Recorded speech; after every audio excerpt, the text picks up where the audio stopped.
Hello guys, welcome to the very first series of kitchen recipe. Specially I'm sharing here the breakfast Goan recipe.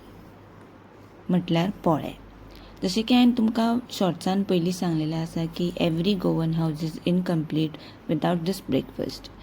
सो पोळे करतना तुमकां सगळ्यान पयलीं फर्स्ट अशें करपा पडटलो की ते तांदूळ तुमी फुगत दवरपा पडटले उदकान 1-3 वरां तरी एटलिस्ट.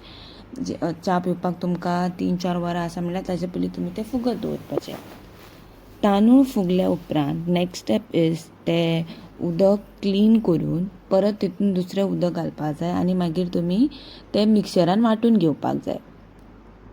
तेजी तुमी बारीक पेस्ट करपाचे आनी मागीर पेस्ट करा, पूण इतले पातळ जावपा नाका की पोळो सामको पातळ जातलो असो. सो एक नॉर्मल पेस्ट केल्या उपरांत मातसो 2 मिनटाचो ब्रेक घेया, जसो आमी घेतलो तसो. टेडा, ice cream break. Obviously every one needs a break. Get back to the process. जशें की तुमी पळयता म्हाजी मां आतां तो पेस्ट मातसो दाट जाला म्हणून तितून इल्लेशें उदक मिक्स करा. तुमी बीन करपाक शकता. चवी पुरतें मीठ घालून तेका मातशें तुमी धवळून सारकें वांटून घेया. मागीर वांटून म्हणजे भितून मिक्स केल्ले जे मीठ आसा तें सारकें मिक्स जावपाक जाय म्हणून आमी तशें दवरपा पडटा. मागीर गॅस पेटोवन तवो गरम करा. जसो जसो तवो गरम जाता तसोच तुमी तेल लावन तेका तव्याक अशें रावंड तेल लावपाचें आनी मागीर तेज्या उपरांत पोळो घालपाचो. पोळो घालतना कितें करपाक जाय, हें आतां फूल कंप्लीट जालें. तव्याक तुमी फूल तेल लायलें, तें कंप्लीट जाल्या उपरांत पयलीं पोळो घालतना तव्या मदीं घालपाचो.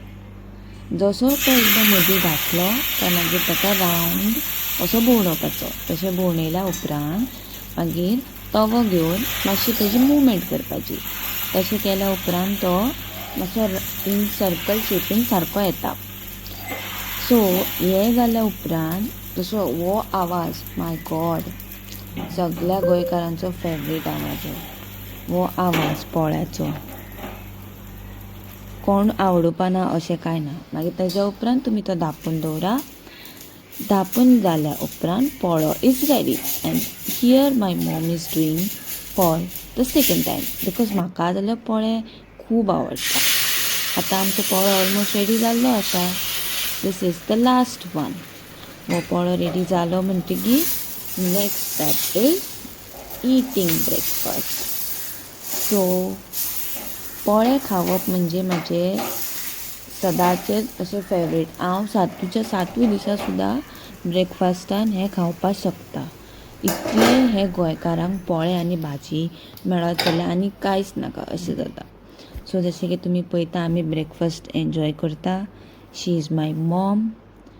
इतलें बरें जाल्लें पोळे आनी भाजी अशें की एकदां जर हें खायत न्हू आनी मागीर कितेंच नाकाशें दिसता, कांयच नाकाशें दिसता खावपाक. इतलें बरें टेस्टी आसता हे पोळे आनी भाजी. Thank you for watching guys.